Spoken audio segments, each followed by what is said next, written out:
Good afternoon. Thank you for coming. There's a fair bit for me to get through for you all. But first, with regards to the latest on COVID, I've just been briefed on an emerging situation which has come to light whilst I was in the National Cabinet meeting this afternoon. WA Health was notified just before noon today of 2 truck drivers who have returned a positive COVID-19 test as part of the New South Wales testing regime. These men are New South Wales residents, a 29-year-old and a 23-year-old. The men were tested in New South Wales on August 25th, Wednesday, as part of the routine freight drivers screening tests, which is regular testing for truck drivers who drive to Western Australia and across state borders. These 2 truck drivers have both received their first dose of the Pfizer vaccine. Both truck drivers wore masks whilst outside of their truck. What we know so far is this: they have travelled together in one truck from New South Wales via Victoria and South Australia and arrived in Western Australia yesterday.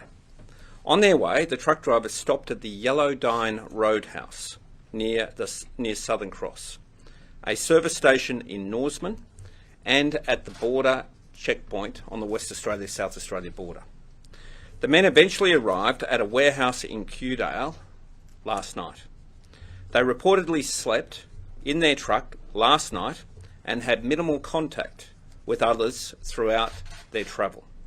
The employer of these men phoned West Australian Health just before noon today after they each received an SMS result of their COVID test results from the New South Wales Department of Health. So we learnt from the employer of these men. They've been isolating in their truck cabin. Full contact tracing is currently underway of all full contact tracing is currently underway. All close contact full contact tracing is currently underway. All close contacts will be quarantined, and a full list of potential exposure sites will be published ASAP. However, as more contact tracing is underway, that list will be updated progressively to reflect the latest details, so please check in regularly and familiarise yourself with the latest sites and times. At this stage, only 4 contacts have been identified, but the investigation is ongoing. These 4 contacts are as follows: 1 person at the border, 1 at a service station in Norseman, 1 at the Yellowdine Roadhouse in Southern Cross, and 1 person at the Kewdale warehouse where they arrived at 2 a.m. this morning. Anyone who has been in the identified exposure sites during the indicated times must get tested immediately, self-quarantine for 14 days, and await further health advice. Anyone who is experiencing any symptoms, even mild, should get tested and isolate until they return a negative result. Arrangements were made to take the truck drivers by ambulance to the Western Hotel, where they are in quarantine and are being managed by West Australian Health. The drivers will be retested today on arrival to hotel quarantine to confirm the test results. The drivers are mildly symptomatic. The situation is evolving, and as we know, things can change quickly. We're continuing to monitor it very closely. As more information comes to light, we'll keep everyone updated. What this shows is how insidious the COVID-19 virus is. Whilst every precaution is taken in Western Australia, it continues to run rampant around us, and we need to do everything we can to contain it and kill it. We've always known that COVID could seep into Western Australia at any time. That is why we've constantly been modifying our border arrangements with other states. That is also why I've never supported a plan to drop our border controls without responsible and effective measures to keep us safe. So please, if you're eligible, get vaccinated. If you feel unwell, stay home. If you experience any symptoms, get tested and isolate until you return a negative test. By doing all of this, you're protecting yourself, your families, and your friends. As a result of today's developments, we are now managing a total of 26 active cases, including 20 on the MV Ken Hu ship. The vessel remains berthed at Fremantle Port with all positive crew members on board. Their health status is being monitored daily. Yesterday was the first day of any jurisdiction under the extreme risk designation under our controlled border regime. I can advise that yesterday only one flight arrived into WA from New South Wales with 20 individuals on board. 12 were crew, 4 were approved travellers and 4 were refused entry. Those who were refused are now in a quarantine hotel and are being managed by WA Police. As always, we hold out hope that New South Wales finally gets on top of the outbreak there so we can reduce the risk of serious illness and death. Following from National Cabinet, there are a few things I need to discuss with West Australians. First, with regards to the 12 to 15-year-old cohort, which represents around 134,000 children in WA. I can confirm that the Prime Minister agreed to publish the data for 12 to 15-year-olds and their vaccination levels. This is helpful, as we will be able to factor this into our overall vaccination levels. Starting from September 13, following the expert health advice, the 12 to 15-year-olds will be eligible for vaccination from GPs and state clinics. More details will come soon, as WA Health and our vaccine commander work through the logistics. However, obviously, this is a cohort that is of high school age. Unlike other age groups to date, there is an opportunity to have them vaccinated at school. We'll have more to say on this in coming days. The New South Wales Delta outbreak and international experience has shown how critical it is for these age groups to be vaccinated. With regards to the state's vaccination efforts, our state vaccination blitz is in full swing. More than 27,000 doses were administered in our state clinics yesterday.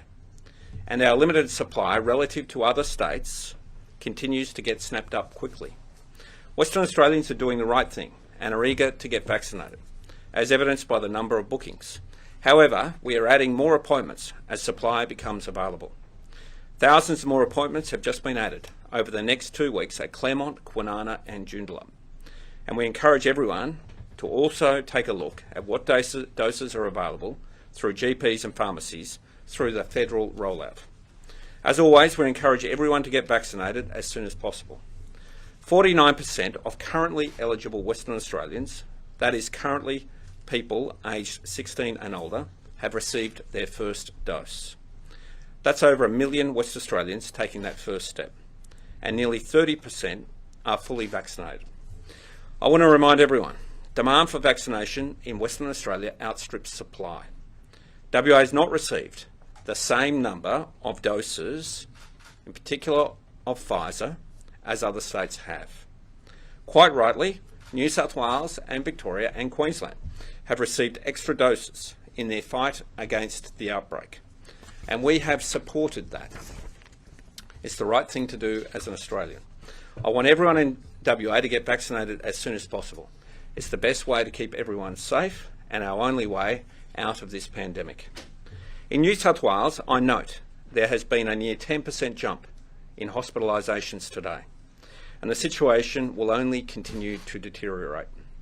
As such, it is essential that the nation plans now to assist New South Wales or any state that gets into that position with the crisis. Already WA is providing contact tracers to help New South Wales and the ACT, in addition to medical staff support in Western New South Wales. In addition, I can announce today that at the request of the New South Wales Government, Western Australia will be providing an initial 260,000 N95 masks to the New South Wales health system.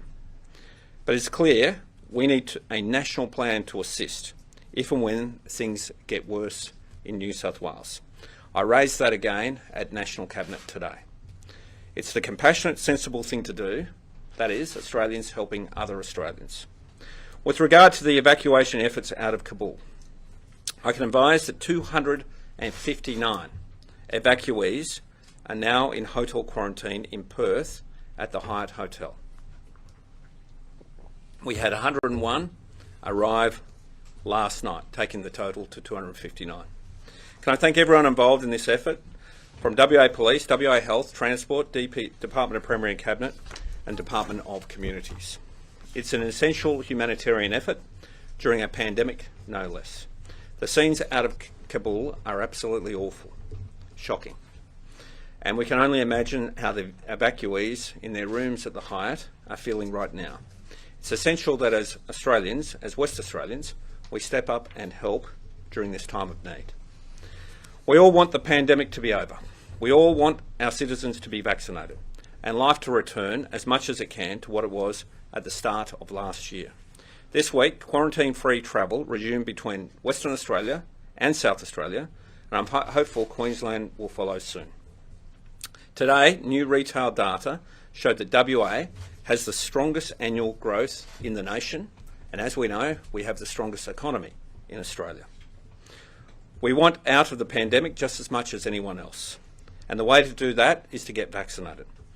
What's come to light today with these 2 COVID cases from New South Wales shows just how important it is.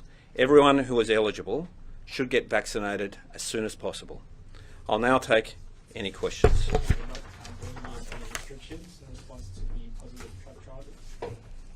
Just before I answer that, thanks Josh, I'll just outline something to you. So, in terms of the exposure sites, if you've been to any of these locations at the following times, you're required to get tested and isolate for 14 days. It was the 26th of August between 5:30 and 6:15, the BP truck stop in Norseman, Western Australia. On the 26th of August between 6:45 and 7:15, the IOR petroleum fuel station at Widgimultha in the goldfields. 26th of August between 9:15 and 10 p.m, the mobile Yellowdine fuel station in Yellowdine, which is near Southern Cross, and the 26th of August between 9:55 and 10:40, the Shell fuel station at Southern Cross in the goldfields. So if anyone's been to those locations, and they'll be on the website, if you didn't catch it then, please ensure that you get tested and isolate for 14 days. Sorry Josh, your question? We're not bringing in any restrictions in response to the truck drivers at this stage. So I've queried this with the Chief Health Officer this afternoon. At this point in time, no. Obviously we'll monitor things very carefully, but we are requiring people who've been to any of those sites or locations at those times to isolate and get tested and isolate for 14 days. That's close and casual contacts. So this is something we're treating very seriously. But the good thing about this is that the system has worked. We have a testing regime that has identified these people. They've advised us they wore masks. We're accessing the CCTV to check who they've met with, confirm that what they've said is accurate, and we're doing everything we can to make sure we manage this situation in a safe way. But the system worked, they got tested, we got advised by their employer, mind you, that they had a positive test. Obviously it's stressful and distressing for them. They have done nothing wrong, these 2 truck drivers. All they do is work hard and drive long hours and work very, very long and difficult and arduous job, and so I appreciate the fact that they've been through a lot, and they're now in hotel quarantine in the Western. They were tested on Wednesday, and it took 2 days for the result to come back. Is that right? The result came in. Apparently, they received a text message this morning at 6 a.m. And advised their employer. They got the text message from the Department of Health in New South Wales, so they don't get phone calls, they get a text message. They then advised their employer, who advised us at lunchtime today. They were tested on the 25th, so that is Wednesday, and what is today? Friday. So that's what I've been advised. Why were they allowed into WA if they hadn't already returned a negative test from New South Wales? This is the regime that's in place. So there's ongoing testing. It's progressive. They do it, I think it's every 5 or 7 days, interstate truck drivers. It's ongoing and progressive testing. So this is the regime that is in place across the entirety of Australia. So we've all agreed on this regime, and so truckies drive and work all the time. They're progressively tested, and we get results through, as you know, in the course of sometimes the same day. A state like Western Australia, probably the same day. New South Wales took a bit longer because of what's going on there. So this is a regime to ensure that our transport system and interstate transport of freight continues to operate. We've had this in place now for well over a year. This is the first time, to the best of my knowledge, it's ever thrown up a positive case.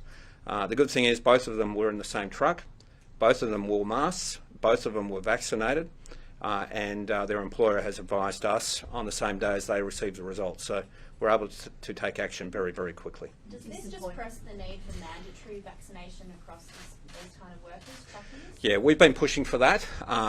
Well, they're both vaccinated, so that's good news. But we've been pushing for mandatory vaccination for interstate truckies and train drivers now for a period of time. But it basically needs some agreement between the states and the Commonwealth to get that in place. You can't have a system that only applies here. You might then have interstate freight. I'm advised by the Chief Health Officer, stop, if we only have one state that's doing it and other states aren't. So we're pushing to get that in place, but the good thing is these two truck drivers were vaccinated. And how much interaction have they had with the one person in Kewdale?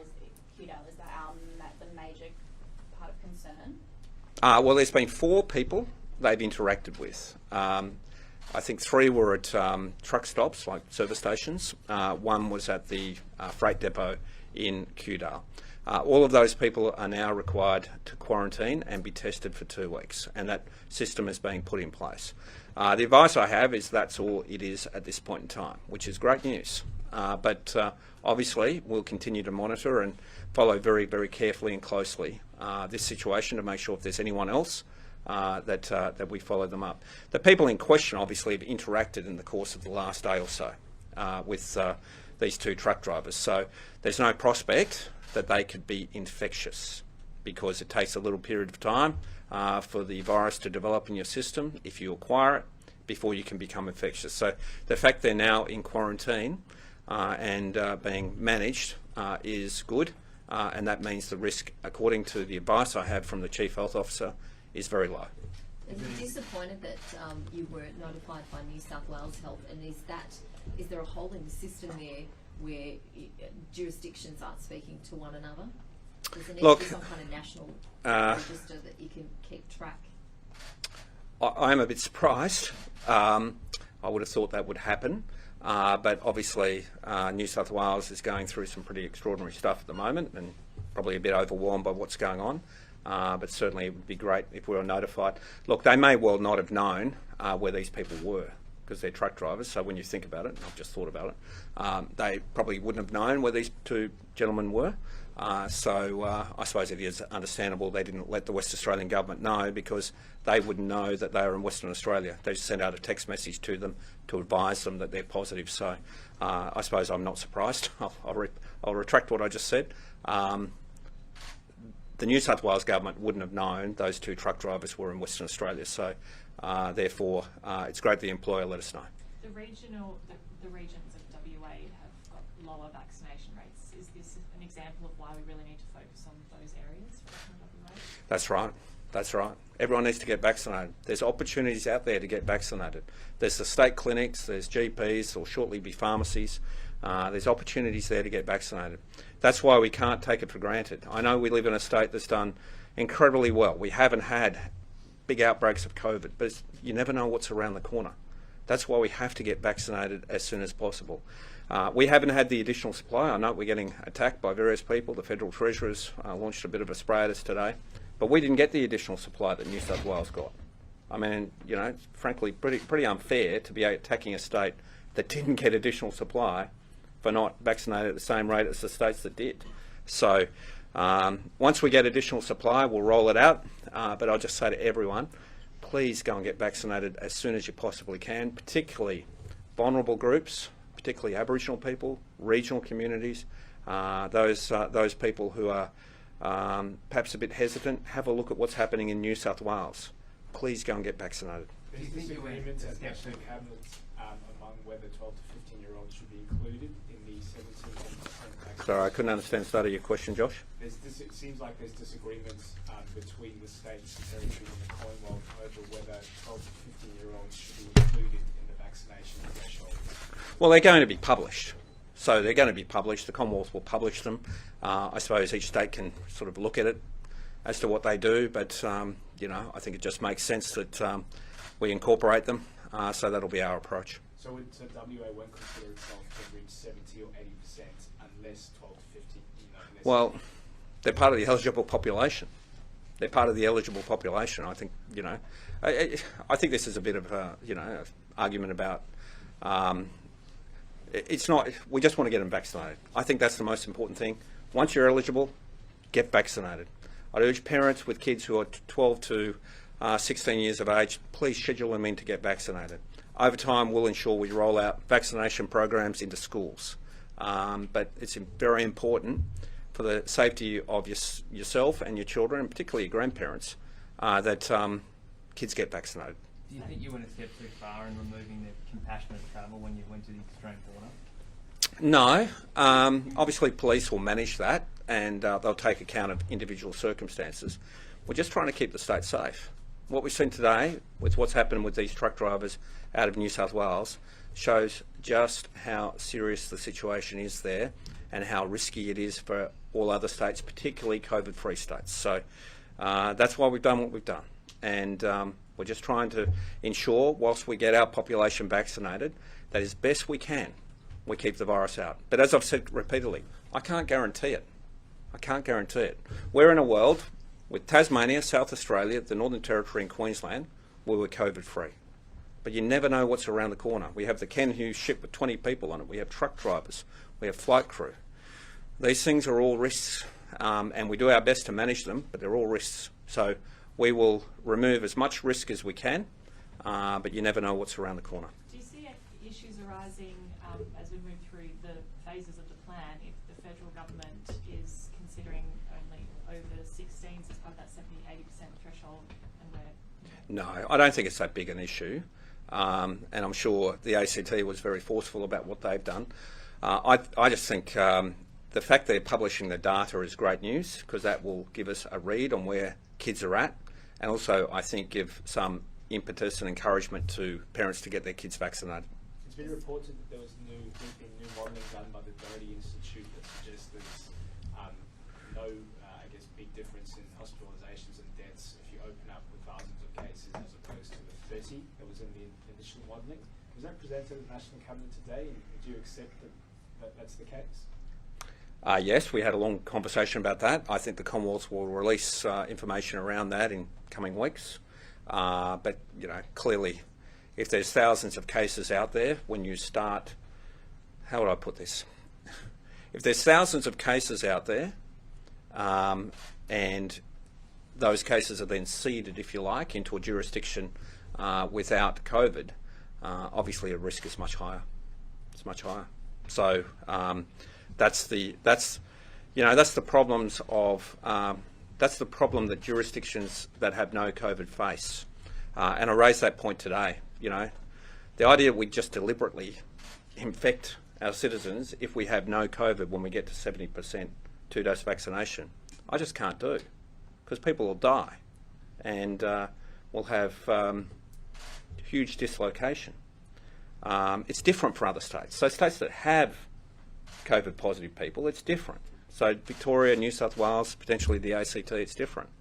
But if you're a state without any COVID, at 70% two-dose vaccination, you still have 30% unvaccinated, which is best part of 1 million people, plus kids. So that's a lot of people. So, you know, the idea that somehow we just bring down the border, we just allow for open travel from, you know, New South Wales or Victoria, and infected people come in, and we just let the infection run at 70% two-dose vaccination, would just be a catastrophe. So I'm just not going to do it.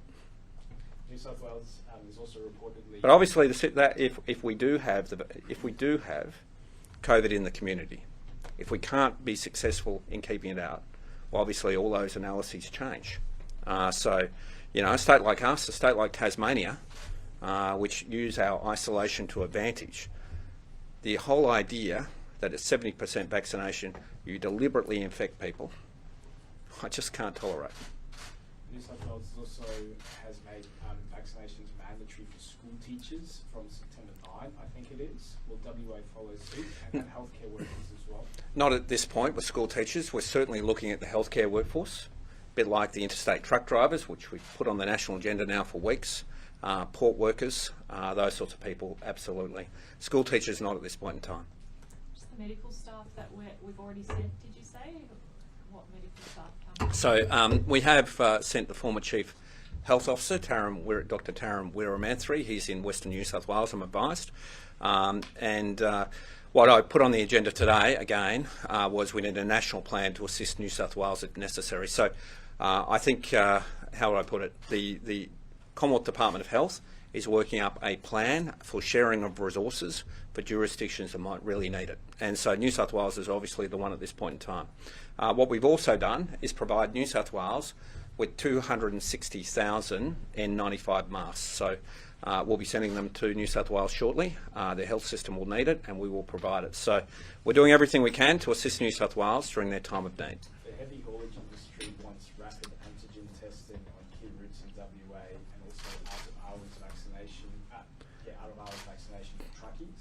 Will either of those measures be implemented? Well, certainly if it's raised with us, we'll look at it. Sounds entirely reasonable. That's certainly something we'll look at. Look, just in terms of vaccination for truck drivers, I just urge truck drivers who travel interstate in particular to get vaccinated as soon as they can. Whether that's out of hours, during hours, we'll just want them to get vaccinated. I mean, you know, there are actually quite a few opportunities to get vaccinated now. I just urge people to go and take advantage of it. You're doing it for your own health. You shouldn't see it as some sort of, shouldn't see it as you're doing me or the government a favour. You're doing yourself a favour. So just go and get vaccinated. You take the opportunity. Go on the weekend. Go after hours. Go before work. Take the opportunity. Go and get vaccinated. Given that other Asian cities are vaccinating kids from 12 to 16 in primary schools, especially we've seen an example from Hong Kong, we started that back in June. Will it be a good idea to make it mandatory in schools? Certainly not primary schools at this point in time, but in terms of schools, we will look at how we roll out a program into schools, and that's what the Vaccine Commander, Commissioner Chris Dawson, will be looking at, one of the measures we look at. Do you imagine it would be in the form of in-reach clinics to every individual school? Well, there's 1,000+ schools in WA, so it's a big task. So how we do it and in terms of high schools, I suppose there's a lot less. I think it's 300 or 400 high schools. It's a big task. So we'll certainly look at ways of rolling it out to high schools, but it's a massive task, and you've got to remember our resources are very stretched. And this is common across Australia. Resources are stretched in every state. We've got to make sure we maximise the use of our health workforce, who we can bring back to do these sorts of tasks, who we can take off, less urgent roles to put into these sorts of roles. That's the process that's being gone through right now. And will permission be required for people in that age bracket from their parents, or say a student wanted to be vaccinated? Yeah. Could they simply do it, or would they need permission directly from their Well, that's the processes around that are something we'll look at. So there's two different models. You can require parental consent, or you can sort of say that we'll do it with, and parents can say they don't want their kid to be vaccinated. So we're just going to have a look through what works. I know that currently there's various vaccines that are rolled out in schools, in particular to girls, and I'm not exactly sure how that works or what the consent requirements are, but we're just going to work through those things and work out what works best. Is it likely that unvaccinated kids will be barred from attending school? Not at this point in time. I wouldn't have thought so. Thank you. Thank you.